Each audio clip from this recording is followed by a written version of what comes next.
दोस्तों, छावा का विवाद अभी तक ठंडा नहीं पड़ा है। 1.5 महीने से ज़्यादा हो गया है। छत्रपति संभाजी महाराज पर बनी इस फिल्म के बाद उम्मीद थी कि चलिए उन पर बात होगी, उनके शौर्य पर बात होगी, उनके देश प्रेम पर बात होगी। लेकिन बात होने लगी औरंगज़ेब पर, और बात होते होते उसकी कब्र खोदने तक पहुंच गई। काफ़ी सारा तनाव हुआ, बहुत सारा हिंदू मुस्लिम हुआ, लेकिन अभी भी चीज़ें चल रही है।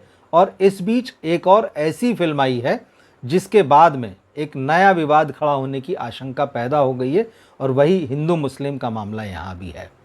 कल फिल्म रिलीज़ हुई लूसीफर 2। बेसिकली ये मलयालम फिल्म है जो कि हिंदी और अन्य साउथ की भाषाओं में भी डब होकर रिलीज़ हुई है। मोहनलाल इस फिल्म में लीड रोल में है, पृथ्वीराज सुकुमारन उनके साथ हैं। पृथ्वीराज ने ही इस फिल्म को डायरेक्ट किया है।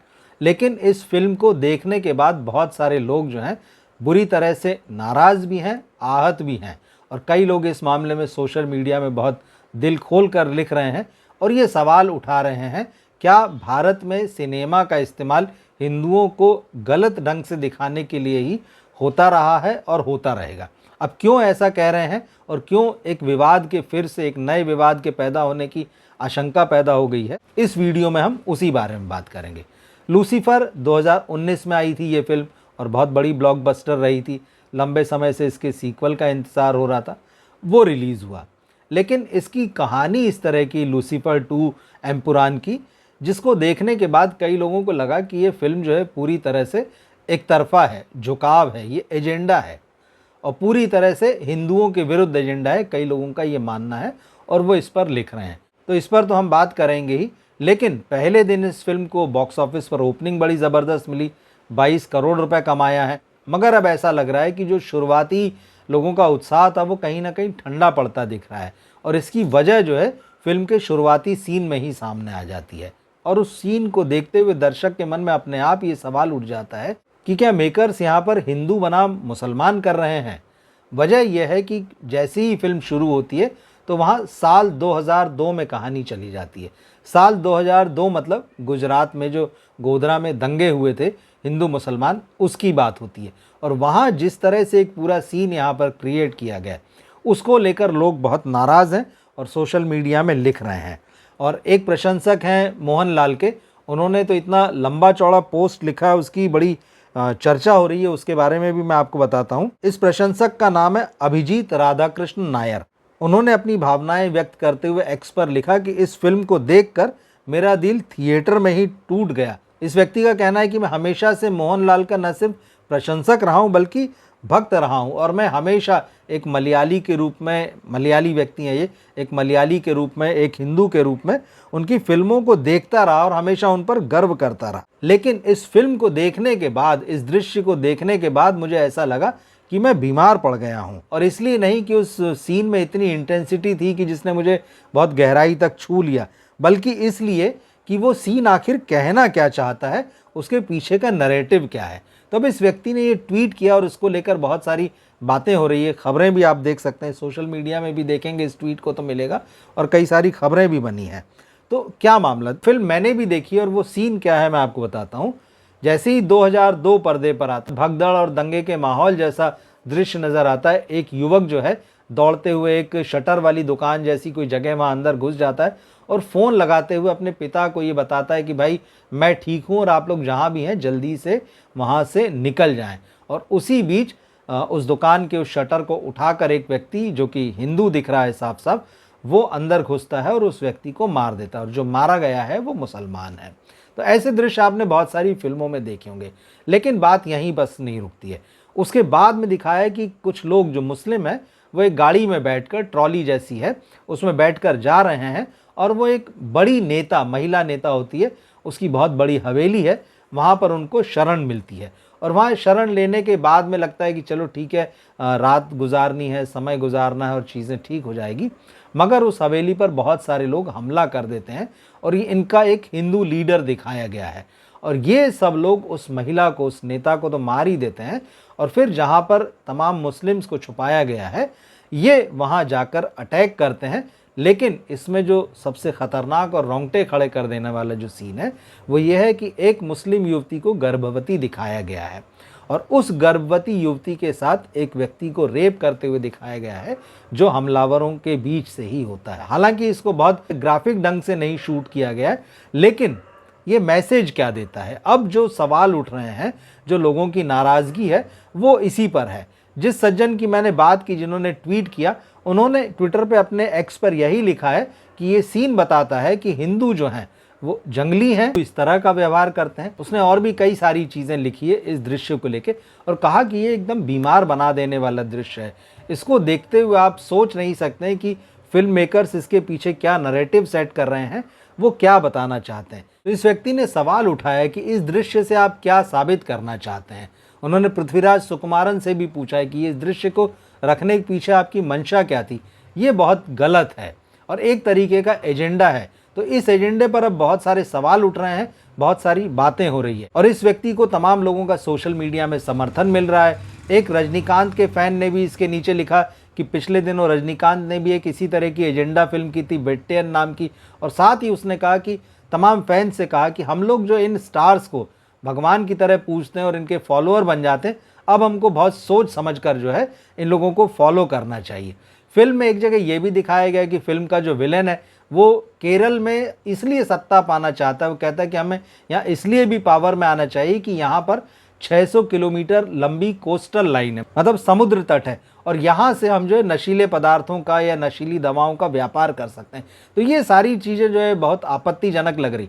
हालांकि ये बात सही है कि फिल्म जब शुरू होती तो उसके पहले डिस्क्लेमर आता है और डिस्क्लेमर में ये लिखा जाता है कि जो सारा कुछ दिखाया जा रहा है वो काल्पनिक है, फिक्शनल है, इसका किसी सच्चाई से कोई लेना देना नहीं है।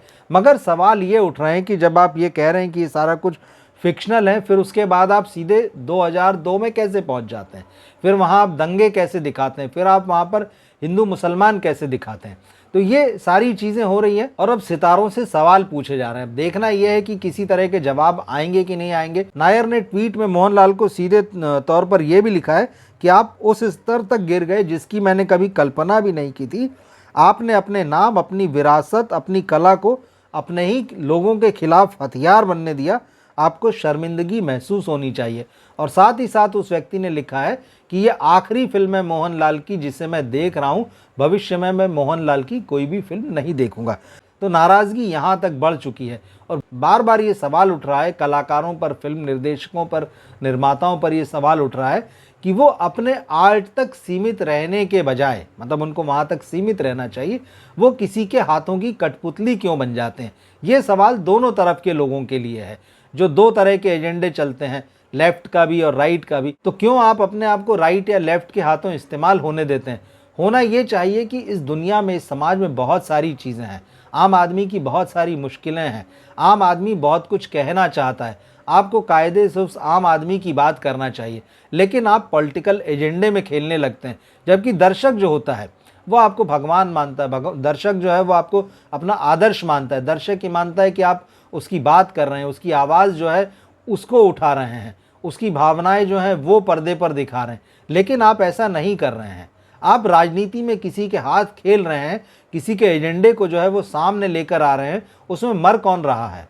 राजनेता नहीं, आम आदमी मर रहा है। उसकी बात नहीं हो रही, उसकी सुनवाई नहीं हो रही, और आप एक तरह का ऐसा नैरेटिव गढ़ रहे हैं जो उस समाज को, जो उस संस्कृति को जो है बदनाम कर रहा है। इस देश को, जब ये फिल्म इंटरनेशनली रिलीज़ होती है, इस तरह की फिल्में, तो इस देश के बारे में क्या छवि बनाती हैं? यही बनाती हैं कि यहाँ पर सिर्फ हिंदू और मुसलमान चल रहा है। बात सिर्फ खबरों तक नहीं है, बात अब जो है टेलीविज़न चैनल्स तक नहीं रह गई, बात ये पूरी तौर से सिनेमा में आ चुकी है। और सिनेमा में अब दोनों तरफ से, क्योंकि केरल का भी, जैसे मैंने, आप मेरा रिव्यू देखेंगे, मैंने उसमें बताया कि केरल की एक अपनी राजनीति है। केरल में लंबे समय से लेफ्ट और कांग्रेस जो है वो सत्ता में है बहुत मजबूती से, और पिछले कुछ सालों में वहाँ पर राइट विंग ने और बीजेपी ने अपनी जगह बनाने की कोशिश की है और कुछ हद तक कामयाब भी रही है। तो अब क्योंकि केरल में दूसरे तरह की पॉलिटिकल पार्टियां हावी हैं, तो वो अपने एजेंडे को आगे बढ़ा रही हैं। बॉलीवुड में हम देखते हैं, कई फिल्मों में हमने देखा है कि राइट विंग का एजेंडा आगे बढ़ा है। हिस्ट्री के नाम पे कुछ का कुछ दिखाया गया है, हिस्ट्री के नाम पर लोगों को उकसाने की कोशिश हो रही है। लोग लगातार सिनेमा वालों से ये सवाल पूछ रहे हैं कि आप क्यों इनके हाथों में खेल रहे हैं। हम तो आपके फ़ैन हैं, हम आपसे एंटरटेनमेंट की उम्मीद करते हैं, हम आपसे अपनी बात की उम्मीद करते हैं कि आप हमारी बात दिखाएंगे, आप हमारे लिए बात करेंगे, लेकिन आप राजनीतिज्ञों के लिए बात कर रहे हैं, आप पॉलिटिकल पार्टीज़ के लिए बात कर रहे हैं, आप हमारे कल्चर पर सवाल उठा रहे हैं, आप हमारी हिस्ट्री को गलत तरीके से तोड़ मरोड़ कर दिखा रहे हैं। तो ये सवाल जो हैं उठ रहे हैं। लेकिन मोहनलाल की फिल्म में जिस तरह से ये बात आई है, और ये आरोप लंबे समय तक बॉलीवुड फिल्मों में भी लगता रहा है कि हिंदुओं के खिलाफ एक नैरेटिव जो है इन फिल्मों में सेट करने की कोशिश होती रही, और आज की बात नहीं है ये 60s और 70s और 80s में ऐसे तमाम उदाहरण लोग निकाल कर लाते हैं। बल्कि पीके जैसी फिल्म जब 2013-14 में जब ये फिल्म आई, जिस तरह से आमिर खान हिंदुओं की आस्था पर सवाल उठाते नज़र आए, कुछ और सीन इस फिल्म में ऐसे थे जिन्होंने लोगों की भावनाओं को आहत किया। तो बॉलीवुड पर तो लगातार इस तरह के आरोप लगते हैं। साउथ में लेकिन इस तरह का, खासतौर मलयालम फिल्म पर इस तरह का मामला पहली बार नेशनल लेवल पर सामने आता दिख रहा है, और काफ़ी लोग इस पर सवाल उठा रहे हैं कि आप ये कैसे दिखा सकते हैं। दंगे तो तमाम फिल्मों में दिखाए गए हैं, लेकिन जब आप इस तरह का दृश्य गढ़ते हैं कि एक धर्म विशेष की महिला प्रेग्नेंट है और दूसरे धर्म के लोग वहाँ पर दंगाइयों के रूप में पहुँचे हैं, वो न केवल मारकाट कर रहे हैं बल्कि रेप कर रहे हैं, ये एक ख़राब नैरेटिव है। यही बात लोगों को नाराज़ कर रही। अब देखना यह है कि मोहनलाल इस मामले में कोई जवाब देते हैं या नहीं देते हैं, क्योंकि ये फिल्म हिंदी में भी रिलीज़ हुई है, तो चांसेस अब इस बात के हैं कि लोग हिंदी में भी इसको देखेंगे, बातें होंगी इस पर। साउथ में तो इस पर आवाज़ उठी रही है, केरल से आवाज़ उठी है, और जैसा कि मैंने कहा, छावा वाला विवाद अभी तक ठंडा हुआ ही नहीं है, वो बातें चली रही है, औरंगज़ेब की कब्र खोदने तक बात पहुंच चुकी है। तो देखते हैं आने वाले दिनों में मोहनलाल इस पर क्या सफाई देते हैं, पृथ्वीराज सुकुमारन इस पर क्या कहते हैं। क्या ऐसा हो सकता है कि इस सीन को हटा लिया जाए? सवाल ये भी उठेंगे कि सेंसर बोर्ड ने इस सीन को कैसे पास हो जाने दिया। कई सारी चीज़ें, देखते हैं इसमें आगे क्या अपडेट्स आते हैं, उन अपडेट्स को लेकर हम आगे बात करेंगे। फिलहाल आप क्या सोचते हैं इस पूरे मामले में, कमेंट बॉक्स में लिखकर ज़रूर बताइएगा। मिलते हैं फिर हम अगले वीडियो में। नमस्कार।